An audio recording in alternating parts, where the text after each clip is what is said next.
Coming up on Network Africa. Burkinabe court sentences former president Blaise Compaoré to life for the murder of his predecessor, Thomas Sankara. Human rights groups accuse Ethiopian militias of Tigray ethnic cleansing. Plus,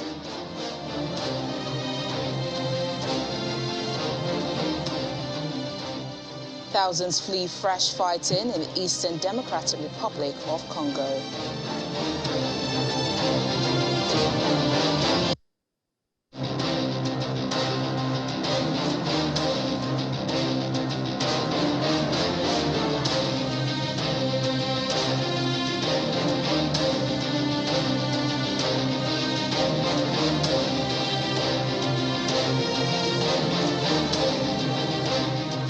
Hello and welcome to the program. I'm Tenyola Shobowale. We begin in West Africa, where Mali's army has dismissed as unfounded allegations that its troops, along with Russian mercenaries, killed hundreds of civilians in the central Mopti region. On Tuesday, Human Rights Watch says about 300 people were allegedly executed during an operation last month against militant Islamists in Mora village. The military said in a statement describes the allegation as nothing but an attempt to tarnish the image of the army. In an earlier statement, it says 203 militants had been killed and 51 others arrested during the operation against militants in the region. The West African nation's military denies that mercenaries from Russia's Wagner Group are helping it fight the insurgents.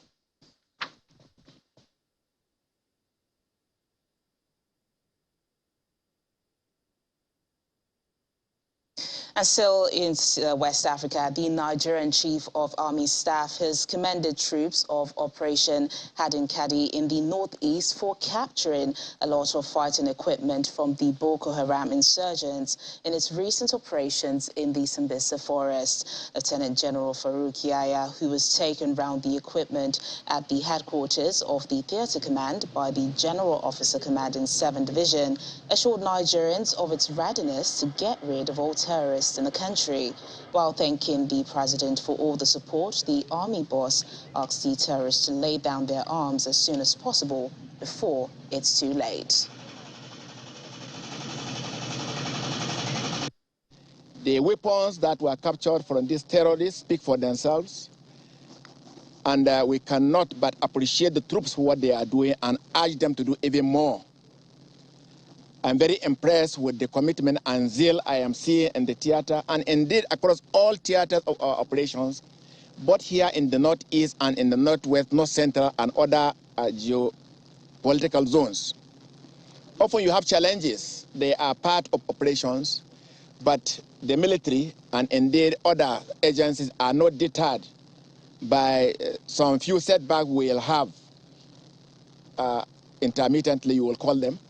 But we are determined to get across them and move and defeat this enemy.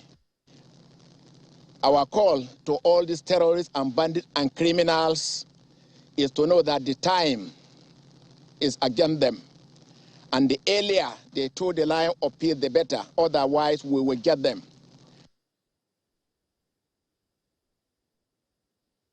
And over in East Africa, 2 human rights groups have accused armed forces from Ethiopia's Amara region of waging a campaign of ethnic cleansing against Tigrayans.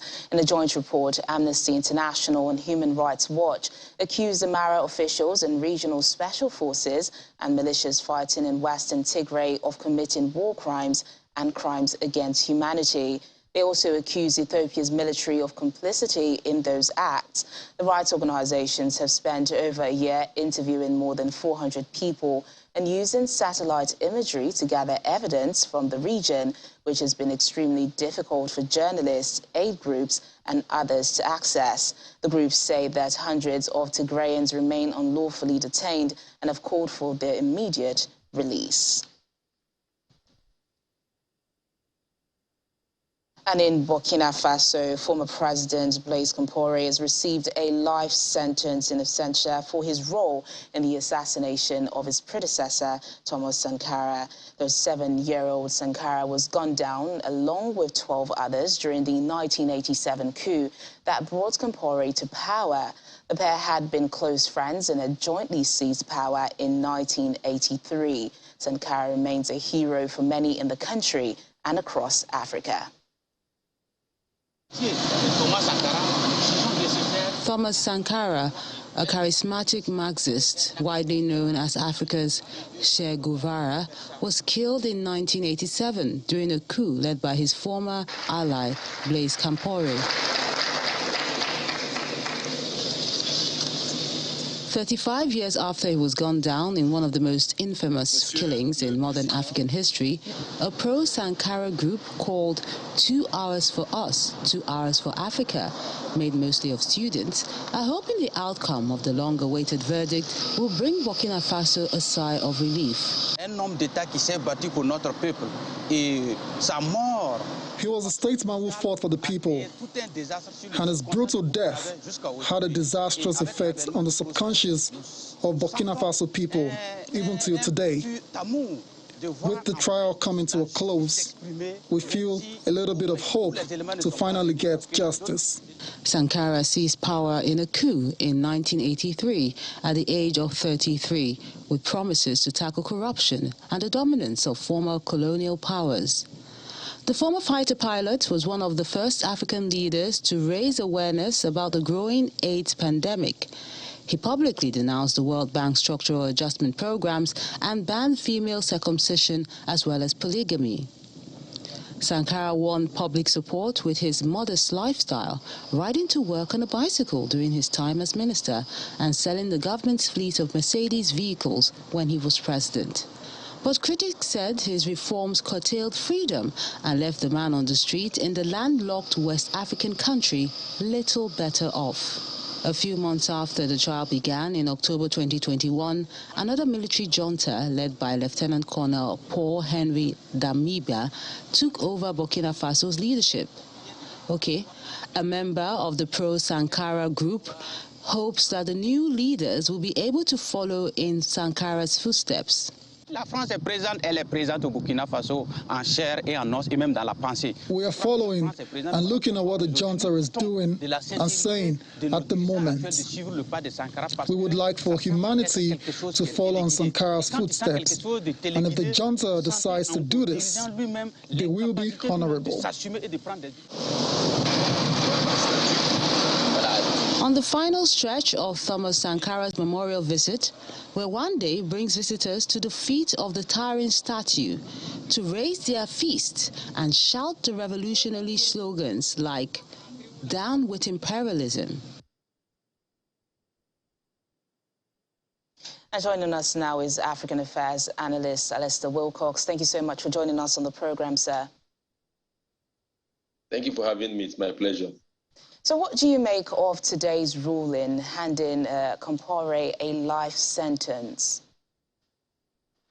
Well, as a young African and who lived through the time Sankara was, who was a bit knowledgeable, at the time Sankara was president of Burkina Faso, one would be gratified that 35 years after, justice is seen to have been done in the brutal murder of Thomas Sankara.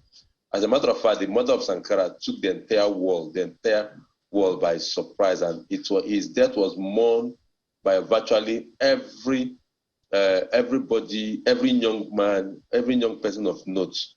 I remember that even universities were naming hostels after Thomas Sankara and all whatnot. I was just entering the university then, and we were about naming a block in the University of Port Harcourt after Thomas Sankara. I don't know if that was carried through. But today, many Africans, many young people, many people will felt vindicated to the fact that at least, how be ceremonially, the man that was responsible for the brutal murder of Thomas Sankara has had himself been placed on a judgment. How that judgment will be implemented remains to be seen. But as a matter of fact, people will have expected a death sentence to have been handed down on him. But I think the court was willing to have handed out a life sentence. So it's gratifying that there's always a payback day for whatever anyone does. You know, there's the matter of the ruling, but Compaoré has been in exile in Abidjan since his fall in 2014. How likely is he to serve jail time, do you think? Well, I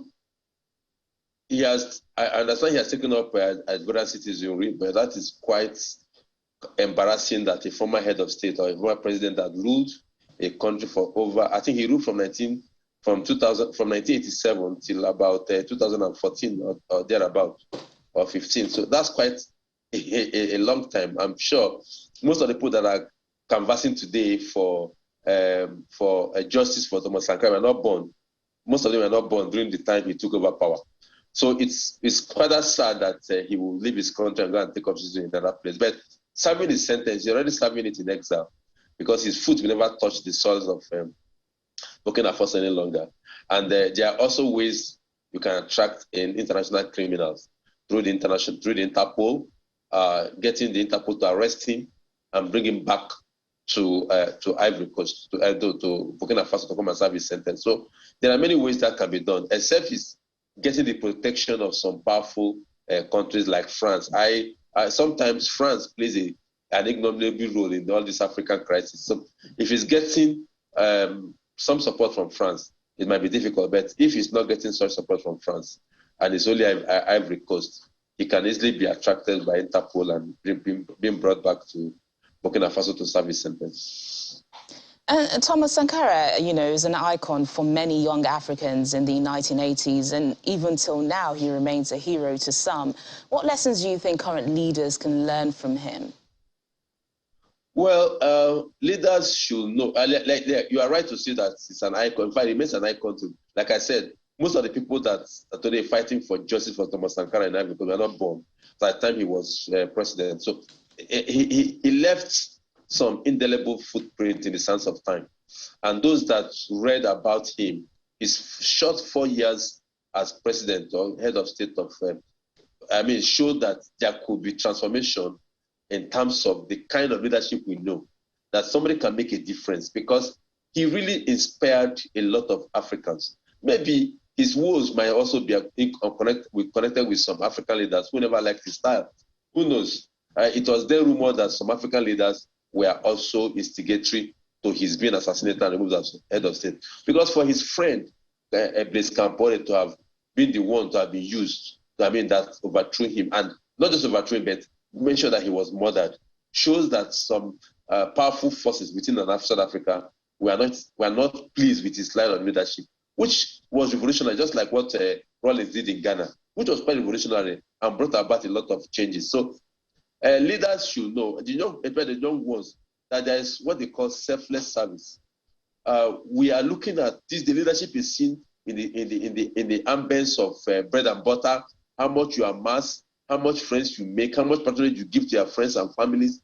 But the likes of Thomas Sankara came to show differently, and maybe that was why he was not accepted in the establishment and he was brutally murdered. But lies can run for a long while, but there's one day truth will catch up with you, and that's what has happened today. This will inspire a lot of people to the fact that there is always a time of vindication, and Thomas Sankara has been vindicated sincerely, and he will rest in peace wherever place he is, because his legacies has been brought back to the fore, and it will serve as a memorial to a lot of people and inspiration to a lot of people that at every point in time you need to make a difference. It was not only leaders of the 80s, but imagine Thomas Sankara's name still towards or above some other names today, and to the point that 35 years later, those that were responsible for his woes are now being brought to justice and being sentenced to life imprisonment. A former president be sentenced to life. So that shows that there's always reward for good works here on earth and the world thereafter. So Thomas Sankara is an icon. He will remain an icon in mass of God. And leaders should learn that there is selflessness in service. And by the time you put those selflessness in service and make them real and show you a real person, long after you've gone, people will read about you. Your memories will not lost. people will talk about you, and you will become an icon in the minds of people for generations to come. This has happened today, and it will go into the annals of history that for generations to come, Thomas Sankara's name will never be forgotten in history. So I think leaders have a lot of lessons to learn, especially for the young ones who are aspiring to be leadership. Don't follow the old guard. Find some things for yourself and make sure that you live by it. All right, then, African Affairs analyst Alistair Wilcox, thank you so much for your thoughts and analysis on the program. It's always my pleasure. I'm so happy today. It's always my pleasure. This is one good day for Africa, one good day for young people, one good day for leadership. I'm so happy. Thank you for having me. It's still to come on Network Africa. During his time as minister.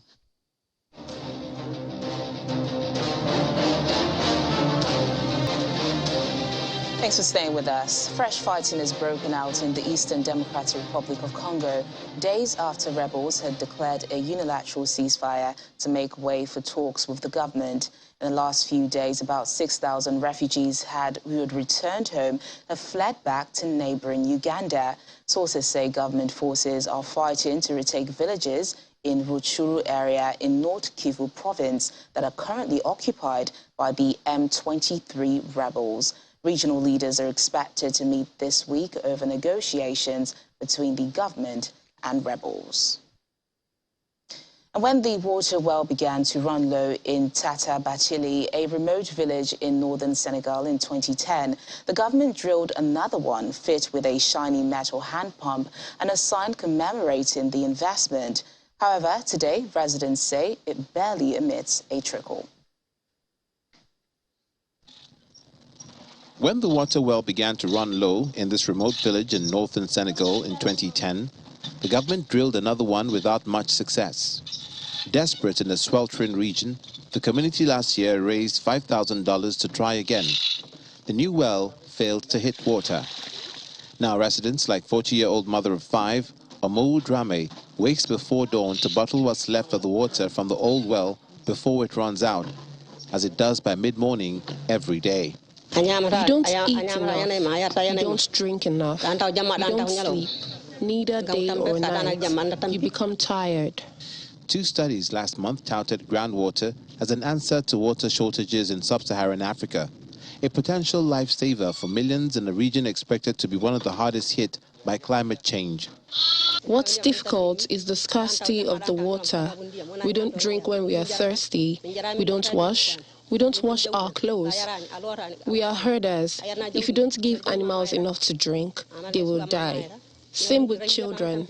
They will die if you don't give them enough to drink. Water scarcity is hard. We want help to get water. We don't sleep at night.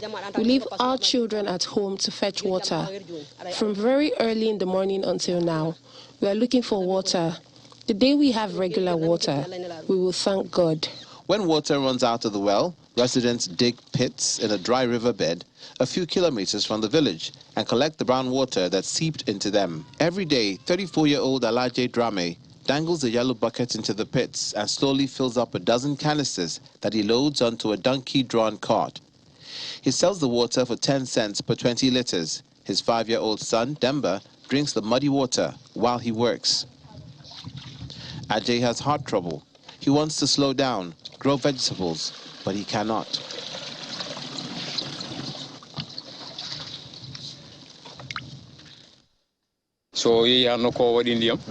If there's regular water in our village, I can have a vegetable garden.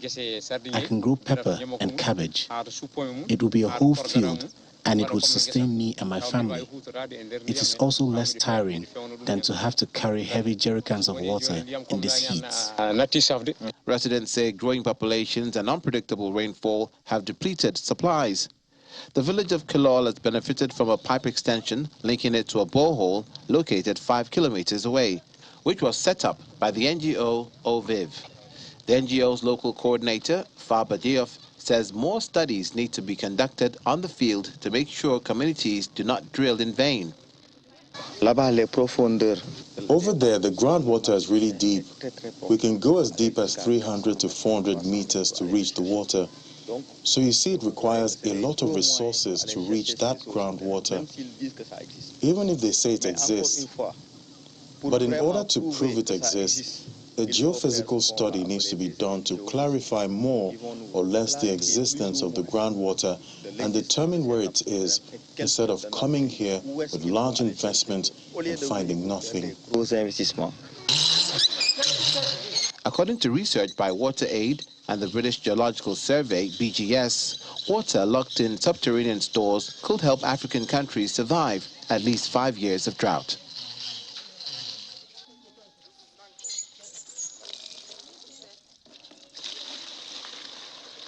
And in South Africa, dairy farms have borne the brunt of criticism from environmentalists in the agriculture sector for releasing large quantities of methane and nitrogen that drive climate change.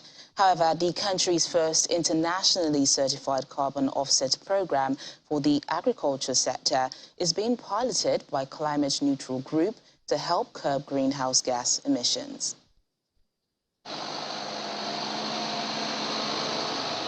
On South Africa's Landswood Dairy Farm, a GPS-guided tractor spreads cow manure across defined areas where tilling is banned and fertilizer used at a minimum, if at all.